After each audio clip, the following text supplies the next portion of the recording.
When I prepare for a race, I prepare much like the people that bet on it. My main source of information is the program.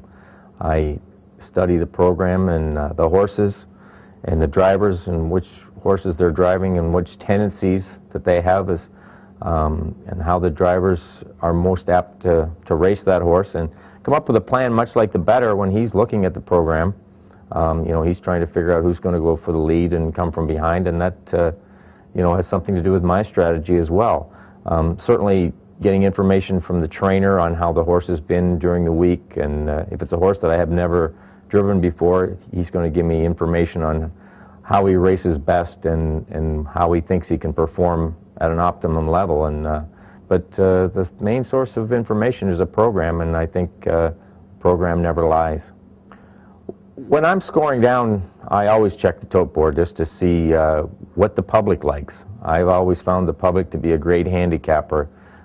Many times, you know, there'll be horses that I don't think have as good a chance as what the public does, and a lot of times the public is right. I just think it's another tool for me for information to plan a strategy.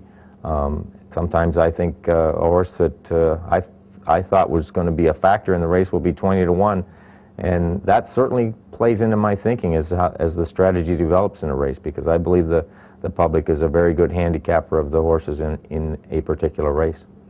My strategy in every race that I drive is having a horse in position at the head of the stretch without using him too much, that he can deliver a strong last quarter to me.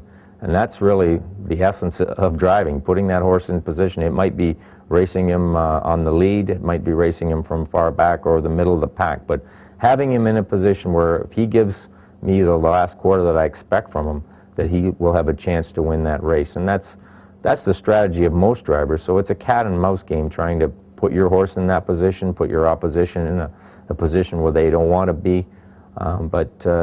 Horses are much like an elastic. When you're going a mile, you can stretch them so much, but if you use them too hard before that three-quarter pole, they're going to tire, much like an elastic. If you put too much pressure on it, it's going to break.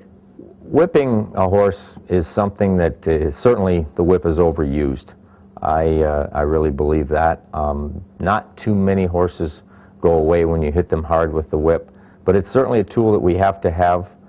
The betting public in North America is used to seeing drivers whip their horses, and they expect them to. So that's something that you know, we have to be cognizant of from the public's standpoint. But if you can make noise, hit the saddle pad, and more or less trick them and scare them with the whip, you're going to be farther ahead than you are actually hitting them hard or stinging them with the whip. Most horses, as I said, will actually slow down if you hit them too hard, and especially horses that have raced for a number of years. They're just too smart, and they resent the whip. When people see drivers leaning back, they assume that we're holding them back, and that's not the case. The way the sulkies of today are set up, that's the way you're most comfortable. That's the way you can make the most speed. And I always tell people, if you think a guy is leaning back, you're wrong, because if it was true, the judges would certainly be on you and you'd be suspended in no time. And the other part is we race with our handholds much farther back than we used to years ago. And if you're going to rate them, you have to lean back in the sulky. You just can't let them go as fast as they want from gate to finish. They'll burn out at least by the three-quarters, if not sooner. So, you know, rating them and with their handholds back where they are, it appears that we're holding them back, but we're not. And many times when you're leaning them back like that, you're trying to get out of the wind, you're trying to keep the bit in their mouth, and you're trying to get them to go faster. And it's not the public's perception, but that's the way it is.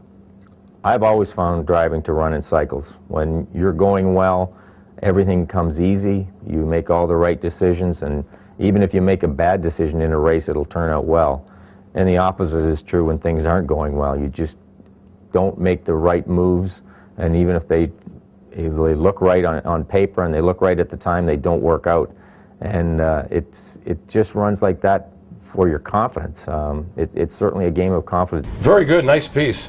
Now let's go up to Pocono Downs. They had some great races up there this week. Fast races up there, too. There's fast times like everywhere, isn't there? Yeah, they're constantly breaking records up at Pocono. Big time. Let's go to Shannon with that. Here's Pocono Downs. Last Saturday, a condition pace, 9 winners, $11,500. The purse there, $18,000. Poker Dice finally get some class relief dropping out of the open. And Shadow Play comes in off a win last week in the Reynolds with Dave Miller. Here's the call. On the front end, it's now Shadow Play with Terick up by 1.5 lengths. Poker Dice hanging around in the pocket second. Further back, Machete is about 3.5 off the lead third. First over, grinding away, that's Simons with Ponderosa Pine fourth. Home Run Hudson follows that move now, steps to the outside, fifth uncovered. Also moving back from back there, Honest Lawyer. 3/4, 122 and 2. 27 and 2, the third panel. Big numbers being hung up on the board here by Shadow Play, but Poker Dice refusing to leave his side and moving to the outside there. Machete at the top of the stretch. It's Shadow Play with the lead. Now steps away as Terick goes to work. He's out by 2.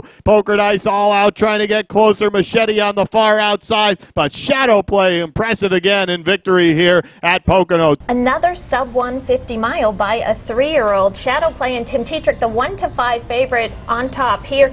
Poker Dice off a perfect pocket trip, just wasn't catching the likes of Shadow Play today. And Machete for third with Jim Taggart Jr. Time of the mile, 1:49 and 4. And the last half, 54 and 4. Fast stuff. Absolutely. Now more from Pocono. Last Friday, the Filly and Mares Open, the purse $22,000. It was a short field of 6. Elusive Prey, one of the top 3-year-olds last season, banking $400,000. ULBB ships in from the Meadowlands where she's been facing top mares. And My Perfect Rhyme, second by a neck last week to Sherry. Here's the call. Underway, and it's all night long to show first there. On the inside of her, also leaving is Kelly Tuck Sophie into second. Coming up on the far outside, there's ULBB moving into third. Those three have gapped fourth place horse there. That's Elusive Prey. Then 1.5 lengths more to Carousel Frame in the early trailer, My Perfect Rhyme. The lead belongs to All Night Long, but not for long. That's ULBB on the outside, sweeping up there to get to the quarter in 26 and 3 with the lead. And ULBB, the 4-year-old shipper in from the Meadowlands, has the raceway here as the 4-5 favorite. In the pocket now, 1.5 lengths back second. That's All Night Long, always hits the board. Kelly Tuck Sophie in from Chester, former track record holder here now third. Elusive Prey, another shipper in here fourth around the turn. Also on the inside still, that's Carousel Frame. And My Perfect Rhyme off a second in this class last week is sixth. They're still single files. They hit the half in 54 and 3. 28 even second panel. Blistering temperatures, blistering fractions. ULBB is the pace setter here, and a big brush from Elusive Prey on the outside, and Elusive Prey now takes over the lead. ULBB trying to fight back there on the inside second as Elusive Prey tries to clear. Those two have separated from the rest by 5. All Night Long trying to stay close third. Further back to Kelly Tuck Sophie fourth. 3/4, 121 and 2. A 26 and 4 third panel there. Elusive Prey with the lead, but ULBB has not panicked, and she's coming right back out after her there on the outside. Way back to My Perfect Rhyme coming up in third. It's now Elusive Prey inside trying to dig in and find more. ULBB on the outside. ULBB taking her measure. Elusive Prey trying to hang, but it's ULBB in a thriller to get the win. ULBB and Elusive Prey were a city block better than the rest of the field, weren't the they, rest of the field was like distanced, right? Exactly, too and far then back. Pavey makes this great move down the backside. And I think he sort of surprised Terick, and he went by him easily. But Terick didn't panic. Nope. And then on the turn where it looked like normally Pavey's horse Elusive Prey would draw out, guess what? Terick wasn't done. He's back. He's back. ULBB and Terick win here at 4-5. Elusive Prey, Joe Pavia Jr. And for third, My Perfect Rhyme, a distant third with Anthony Napolitano. It was a new track record for 4-year-old pacing mares, and it equaled the world record, which was set by Benier and Kat Manzi back here at Chester in 2007. And that was a 12-year-old track record of Pocono Downs that went down the pipes. It was 1996 that was set. That's right. Here's a little bit more from Terick on the win with ULBB. It was kind of an interesting race because you got blown by real quick by Joe Pavia Jr. and Elusive Prey. Were you surprised by that move? No, Elusive Prey, I drove her the week before at the Meadowlands. She's got high speed, and I didn't mind following her down the backside. You know, I tried to go with him for a while, and in best interest, you know, just take the audible and take the 2-0 and hope I could beat him late, and it worked out for me.